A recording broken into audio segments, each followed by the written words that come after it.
and challenged me in is like mood lighting. I was going to say, this still kind of works now. I actually like it even better. Okay, let's roll with it for a little bit. As you're being vulnerable. We're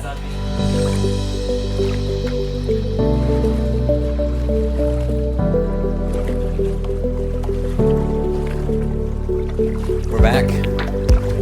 Hello, everybody. Welcome to the Ripple Effect podcast. My name is Daniel. It's been a minute since I've been here. Things look a little different. It's like totally transformed. It looks really good. Hope you've had a good week, and we're happy to be back. Levi Black has joined me, and there it goes. Dang it. I don't understand it. Come on, just work already. Just stay straight. Yeah. Maybe Brian set it up that way. He does. He sabotages. I swear. There was one Sunday when he left and he made a joke about things not working. And that Sunday morning, nothing worked right. Anyway, welcome back.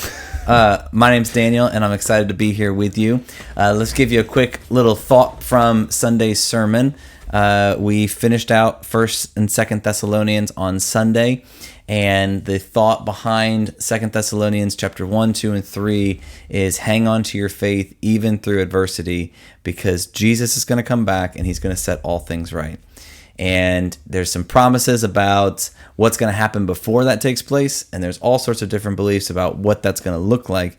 But the main idea is, are you going to be one that lets go of your faith and gives up, or are you going to be one that holds on no matter what? I don't know if you knew this, but during first hour, my sermon was like 24 minutes long. Like I got it down, and it was, okay, it might have been closer to 30, but it was in the 20-minute range. I don't know what happened, but second hour, it was like 41 minutes. Yeah, I did notice that. It was I was very there. long. You were there. I was there, I don't know what it is sometimes, and I think second hour I feel more free because I've already gone through the material. Mm-hmm. I got to stop doing that.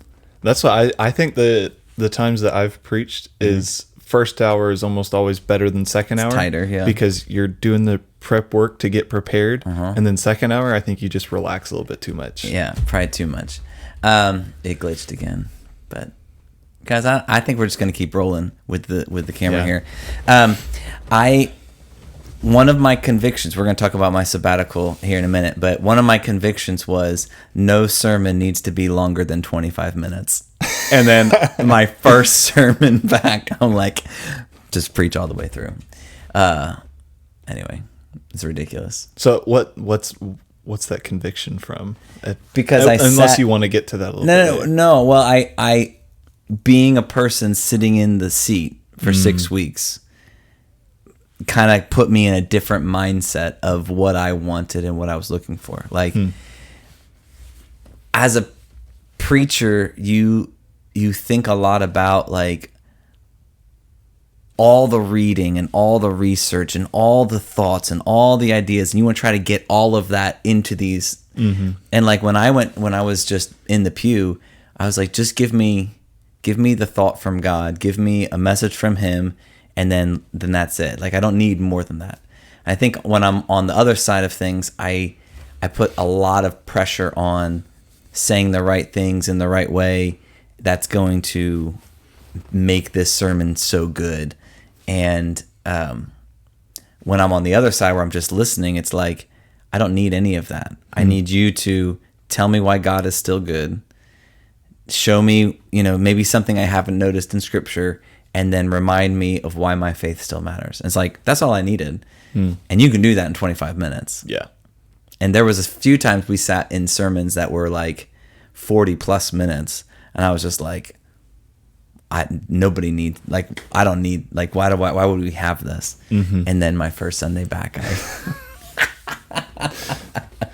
I think it really just depends on what's being communicated, because I think some preachers who are able to communicate really well, you don't even notice that you're sitting there for 35 minutes because you're just trying to take it all in. But some people who just, like what you're talking about, just want to communicate every detail, and they have to have all this and that sometimes just like, okay, it's like I've already kind of gotten what you meant. Now there's just all this fluff. Yeah.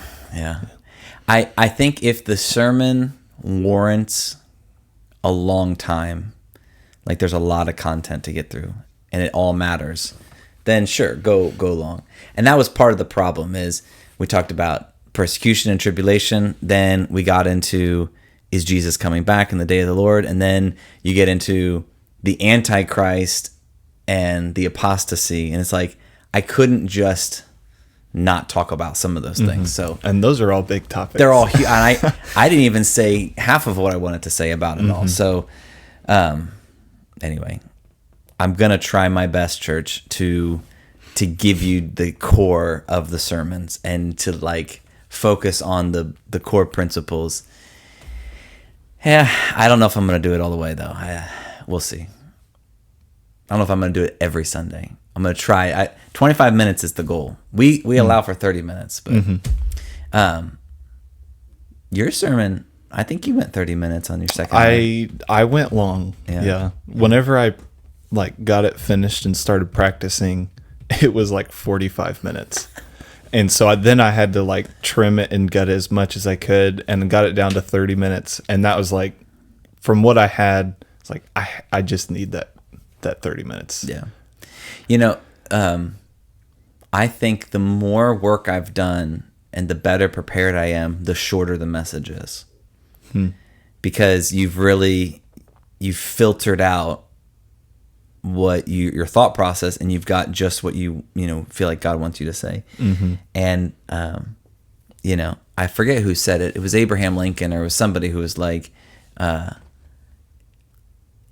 gonna butcher this quote, but if you can't say what you need to say in a brief amount of time, then you're not ready to say it. Something along those lines. Not that every sermon should be really short, but just because it's a long sermon doesn't mean it was a good one. You know what I mean? And just because it was really short doesn't mean you had something profound to say. So anyway, we pontificated on that way too long. Yeah. Go ahead. No, I was going to say one thought from Sunday. I really, one of the things I really enjoyed that you brought up was the emphasis on whose responsibility it is to figure out or to reveal these things whenever you're talking about the Antichrist. Oh, yeah. And a lot of that stuff is, I feel like we see that so much of people's like, you have to be watching out for this, you have to be doing this. And that's what I see that a lot. And honestly, a lot of times, like, for me, it's like, oh, I don't know if I can trust that, because they're just telling me I have to do this, or this is this person. And I think it provided a lot of clarity. And I thought it was a really good point of saying, this isn't our responsibility. And ultimately, all that's leading to is you're focusing away from Christ, trying to find something else or point out something else, whenever really what you should be doing is placing your whole focus on Jesus. Yeah. I appreciate you said that. In chapter 2, near the end, and I hope you're not having a seizure right now because of the flickering. In chapter 2, near the end, it says that when the Antichrist is revealed, which goes back to that point, he's going to be revealed. Like, Paul doesn't say if you find him or if you figure it out. It says he's going to be revealed. When that happens, there will be a lot of people deceived by him. And so it's almost as if Paul's saying he's going to be revealed. The question is, is your faith strong enough to not give in to his temptations, to not give in to his deceit? Do you know God's word enough that you can recognize a false version of it? Do you know the gospel well enough that if someone were to twist it and to present it in a way that's not true, that you'd be able to recognize it? I've been watching lately these videos of people who resell sneakers. I don't know if you've ever seen it. There's like all these sneaker, like, you can go to these trade shows and stuff, and people are selling like Jordans and like high-end sneakers. And the funny videos to me are the ones where a guy comes to sell his sneaker, and then the expert who's going to buy it will look at it, and the guy thinks he's going to get $1,000 for him, and he's like, these are fake.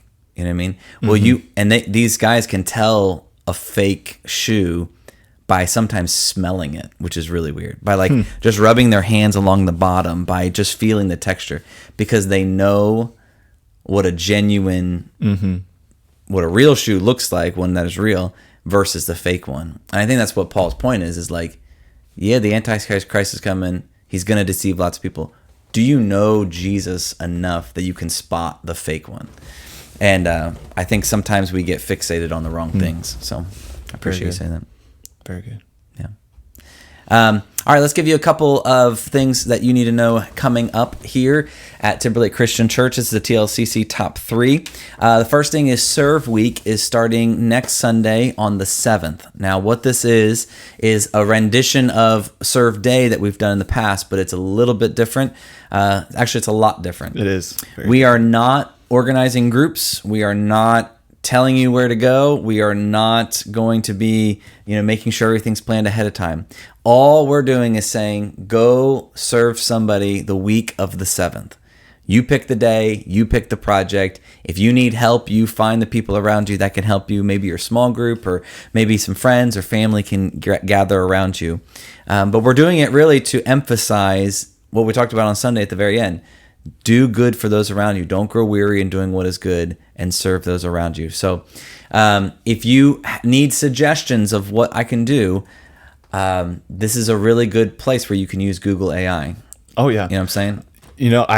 I had this thought. So Laura and I were walking in the park just a few days ago, and we were walking along the walking path. And, if your dog tends to leave some stuff behind, you're supposed to pick it up. Mm-hmm. Well, there's quite a few people who don't. And I was thinking to myself, how great would it be if for Serve Week, you just walk along that whole path and just pick up all the doo-doo. Pick up all the doo-doo for everybody, and keep it nice and clean. Will you also do the geese poop? Because there's a lot of geese poop out there. I don't know about because that'd be a little bit different. That's not like something you just pick up. That's like take a pressure washer out there. That's not a bad product. There you go. If you're looking for a project, go pick up dog poop. Right? That's something. There's plenty of it. There is something to be said about, though, doing a job like that so that you can enjoy the community and those trails and not have to worry about stepping in something. But anyway, that's what we're doing. We're doing on the week of the 7th. It's just kind of a rally cry for us as a church. Let's just do something this week where we're serving someone else, and do it intentionally. And then on the 14th, which is the following Sunday, that evening, we're going to have a night of worship outside. So at 6 o'clock, we're going to have a potluck dessert thing where we're bringing desserts to share. We're not going to do dinner, but just desserts to share. And then at 6:30, we're going to start the service. There's going to be music. There's going to be some sharing. There's going to be some scripture reading. And we've talked about if some people are wanting to share about what they did and how they serve those around them, it's going to be a great time to do that. So on the 7th, that week, we're going to start with pick a day, pick a time, and go serve somebody intentionally. And pray about it and pray over it. And then on the 14th at 6:30 or at 6 o'clock, we're going to have our desserts in the evening. And then at 6:30, we'll have our service, outdoor worship service. Bring a chair. We're not going to set up chairs out there, so bring a lawn chair, and we'll enjoy a service together. The next thing is One Life, which is this Sunday at 10:45. Real quick, Levi, what is One Life? Real quick. Okay. All right. So One Life is a new class that we have designed for this year that we've really been pushing as we're discussing what our one is that we started out this year. And really what the One Life class is we're talking about this new kind of evangelism that we can use that's going to help us connect with our one and better be able to reach those around us. Yeah. And so through this class, it's a 2-week class. So it'll be starting this week, the 7th, and it'll also be the next week, the 14th as well, during the 10:45 service.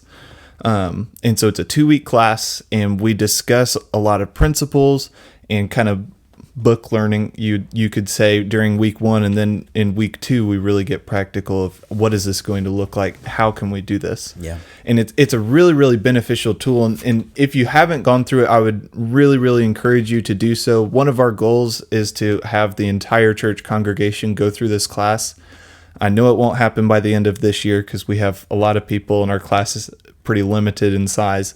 But I would highly encourage you to go through this class because it can answer so many questions that you may have of how am I going to share the gospel with somebody? How do I actually connect with somebody and be Jesus to them?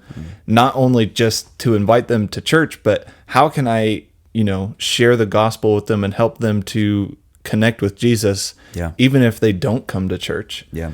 And so that's really what the class is. How can we do that? And practically, what does that look like? Yeah.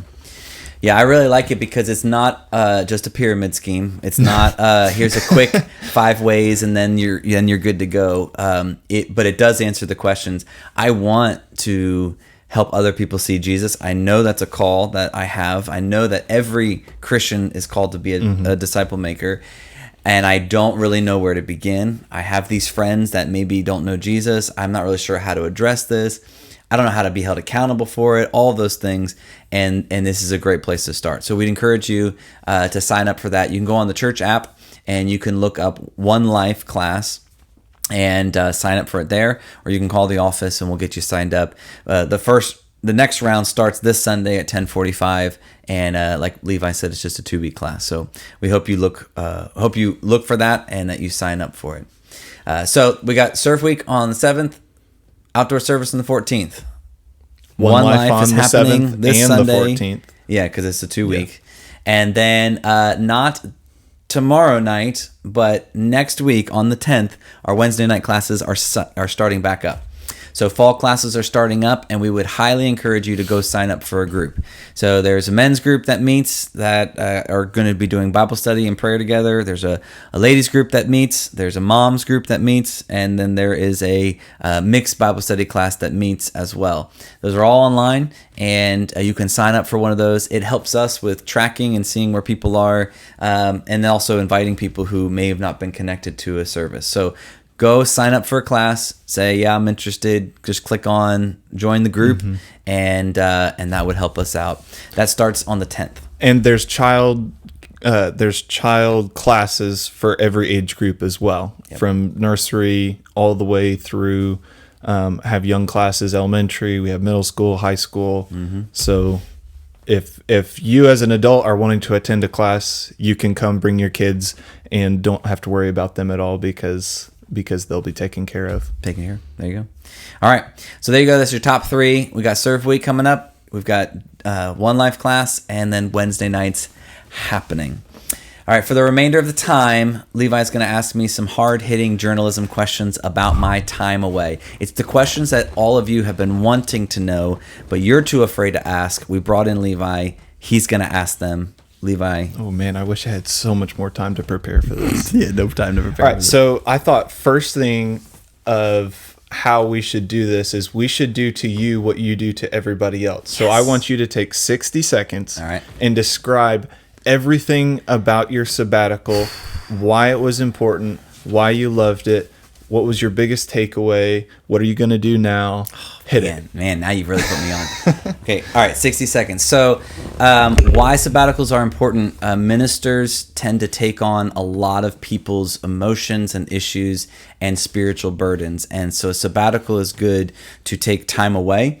Because we are not Jesus, and we are limited in our capacity to be able to handle issues. And after a while, you can become embittered and frustrated, and you can lose focus on what's really important. So sabbaticals are intentional time away to do that. My sabbatical, I had 3 main goals. It was to spend time alone with Jesus, to spend time alone with my wife, and to spend time alone with my children. And I was able to do all 3 of those, which was wonderful. And it helped me reset and recalibrate and refocus on what truly matters. Biggest takeaways: I can't be everybody's savior, and I would be a poor one at that. I have to always remember the joy of the Lord in anything that I'm doing and the power of the gospel. It's Jesus that saves, and the gospel still matters for every single person. And I really like spending time alone with my family, so I need to do more of that. Do I have time? I'm pretty sure that you got like 5 seconds. Let's go. I think I need to live near the water. That's my only other thing. Live near the water. Oh man, being by a lake is like immediately lowers my blood pressure. I don't not that I have like super high blood pressure anyway, but when I think about rest and recovery and reconnecting with God. I just want to be by a body of water. Yeah. Interesting. I spent most of the sabbatical by water, which was just we didn't even like mean for that to happen, but anyway. So yeah. Okay. Well, thank you for sharing. That was very well done. I'm glad that you can actually do it too, because I mean you make everybody else do this all the time, I know. And so at some point you have to prove that you can do it too. I was nervous when you put me on the spot. I'm like, oh my goodness, those are good questions. But yeah, I like to do it. That's good. All right. So as you were gone from your job, because you had no contact with Timberlake office, ministers, people from Timberlake. Very limited. 6 weeks. Almost zero, but there was some, but almost none. Yeah. Yeah. And so, I mean, we were even at a central event where we were there trying to connect with people, and he was avoiding us as much as possible. Wouldn't even look our direction. No. He even grew a beard out as a disguise. Tried to hide. So as you were gone away from all of that, what would you say has been the biggest benefit to not having the day in, day out? Like what changes maybe have you seen from not having that stress of doing that job every day? Yeah, it's good. You know, when you're doing a task or doing a particular job all the time, the things that bother you or frustrate you, you can kind of get fixated on and you can get focused on and you can forget the bigger picture. And what was very helpful was letting go of the smaller things that really, really may have stressed you or worried you or bothered me. And then when you step back, realizing you're able to realize the blessings and the good things a whole lot more, and then put things into perspective. So what seems like a really big deal when you're in the moment, you step back from it and you're like, oh, okay, this isn't that huge of an issue. So that was probably one of the biggest blessings of stepping back, was getting to see things for what they are. Every job, every church, every place has things that frustrate them, has challenges. But if you lose sight of the good stuff, and if you lose sight of the joyful things, you lose sight of the, wow, look at what God's doing, it can be very easy just to think, this is terrible, or this, become jaded, or just become frustrated, or be motivated by the wrong things. And so getting to step back actually gives you a better appreciation for all that God is doing and how good he is. And so an analogy that some people use is, if you get so fixated on the leaves, you miss the forest. And taking time away helps me see the forest of Timberlake Christian Church and all that God's done and all the blessings and all the amazing gifts and opportunities that he's given us that excites me and fuels me. Very good. Very good. Well, so to piggyback off of that, what I think also would be really good is, because you've been gone for so long, what was the hardest part about removing yourself from everybody and everything, for the most part, for six whole weeks? So I'm gonna give you two things, and it's not allowed. One of them is, I don't care, I'm making it up as I go. One of them is kind of vulnerable, so just hang in there with me. One hard part was feeling like I was letting people down, which I know I wasn't, like, because everybody was encouraging and all that, but I don't want to like ever cause things to be harder for people. I don't ever want to be a problem for someone. I don't ever want to be an inconvenience for people. And so to be like, yeah, I'm gone, and you know, I'm not going to help you guys. If problems come up, I'm not going to be there to call. I'm not going to, like, it feeling like you're going to let someone down for me is a big deal. I thought it would be harder to like let go of work stuff or let go of situations. That was easy for me. I think I was more tired than I thought I was. But the vulnerable thing is I find a lot of my identity in helping solve people's problems and like being like kind of like a savior. And that was something God really worked on my heart. And so being gone from that for a while and not like saying I'm not going to help someone in this was really challenging, to be like, who am I? do I still matter? Am I still valuable? You know, what if I couldn't help another person in the way that I have in the past? Where does that leave me and God? So God, it was really good to kind of remove that so that God can be like, you know, who are you with me and what's our relationship right now? And then, you know, when you come back, like I am now, to try not to get back to that place of getting so focused on, I want to help solve everybody's problems, because really only Jesus can. So instead of being the person that people come to, try to point people back to Jesus to say he's really the one that is the solution. So very good. Those are two difficult things for me. And of course, not seeing you every week, that was just, that hurts. It just hurts right there. Oh man, I can't even think now. I'm just kidding. So now let's turn a little bit different. Okay. Now that you have gotten to experience that rest of taking the time off to reflect and to listen to what God's speaking to you in your life. If you were to think of somebody, because there are so many times that people who serve in the church, who work in the church, or even just living as a Christian can get burnt out in what they're doing and feeling the weight of that. Yep. If somebody's feeling like, I need to take a break, I need to take some rest, how could they do that well to be able to feel the benefit of feeling replenished and be ready to come back? Because we're not wanting to just leave everything, but come back to it well. Yeah, that's a good question. Again, we apologize for the screen flickering as much as it is. You know, we have no idea. I think that you need to find a job that will pay you for doing nothing. I think that's the best case scenario for you. No, I'm just kidding. First of all, I know that not everybody can take that much time away. So I know that I'm so blessed, and we're blessed here to have a church that does that. I also know that, you know, it's different stressors. Different jobs are different stressors. But what I would say is, number one, if you're feeling that way, then something needs to change. If you feel that tension, the next thing that happens is something breaks. Like, you know, I'm starting to get a little older. I'm not old yet, but I'm starting to get a little older. And when I'm playing sports, my Achilles, I can feel it right here, starts to tense up. And if I don't like stretch and back off, I know the next thing that happens is something's going to tear or something's going to break. And if your soul feels that tension and that like tightness and that things are not right, the next thing that happens is a break. It's either going to be you and how you react to something. It's going to be a situation that you're going to find yourself in that you don't want to be in. Something's going to break. And so it's good to say, I need to do something different.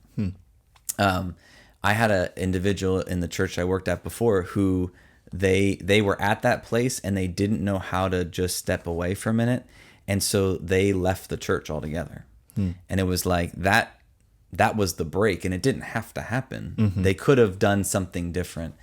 So don't just keep doing the same thing. Find a way to step back from whatever you're doing.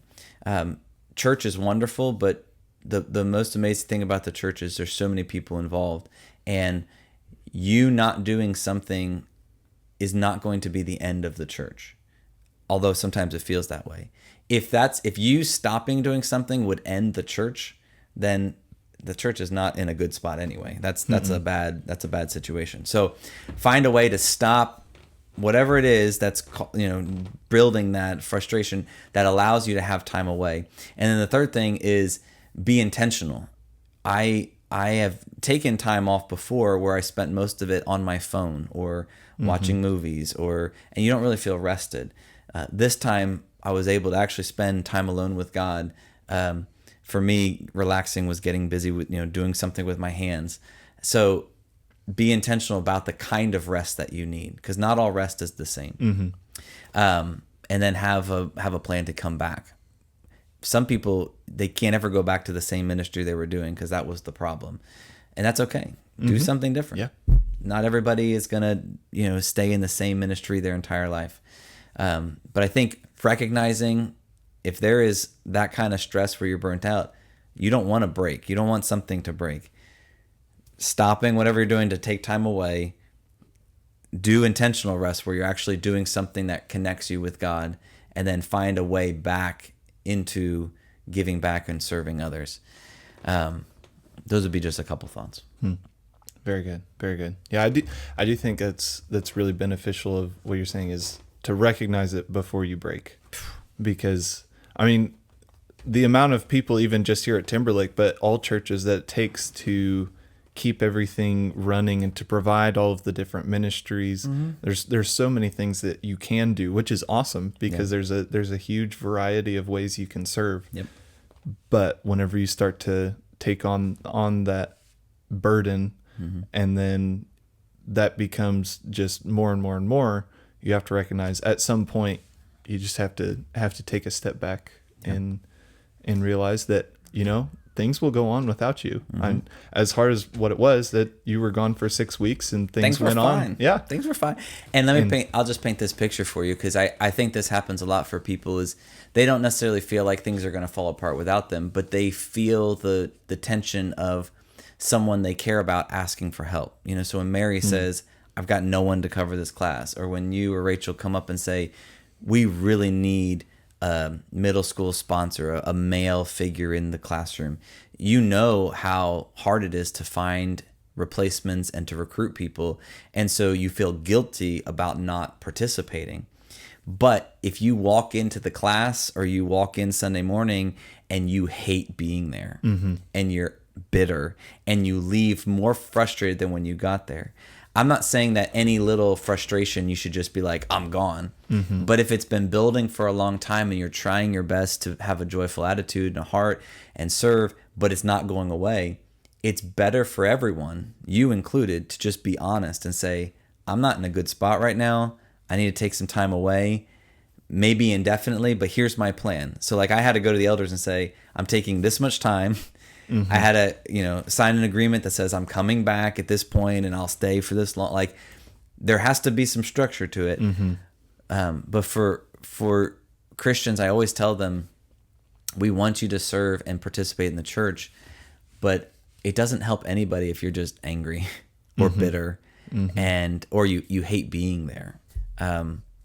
Church is a place where we serve one another, but it's also a place where we get encouraged. So, I want to be at a place where I don't need the 6 weeks off every 7 years. How do you form those habits of connection with God and rest and time so that you are able to serve consistently? And we know every person needs time away at some point, but it's really important not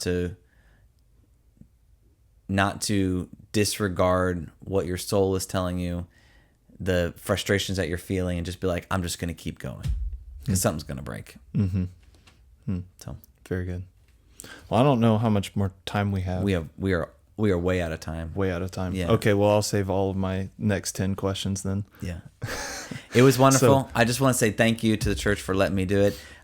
We had so much fun and so many memories and things I'm sure will come out in sermons and stuff. But I'm very grateful to all of you for encouraging us through it, and to you guys for keeping the ship afloat. Yeah, not a problem. It was really funny to me, because the first time, and I know we talked about this, but the first time I saw you after you were gone for several weeks was you came in, you had this full beard. There was a lot of white. There was a lot of white in there. A lot of white, yeah. And it was so funny because when we were at that Central event, both Brian and Rachel didn't even recognize you. No, they were like, "Who's that guy? Who's that guy in a Timberlake shirt?" Listen. That's so funny. But it is very good to have you back, and your beard's looking good as always. So. Listen, I have a chin now. It was gone for a while, and I saved the beard just for you guys. I had even trimmed it up, and then Sunday afternoon I went home, and the first thing I did was I shaved it off. So it was okay. For you guys who love your beards, I appreciate it. I think they're awesome. I wish I loved it more, but it's okay. It wasn't. I thought it would be cooler than it was, but it was all right. Anyway, that's all for this week's episode of the Ripple Effect Podcast. Sorry for the strobe lights. Sorry for the flickering camera. Hopefully we'll work out those glitches later. We love you all, and we will see you right here next week on the Ripple Effect Podcast.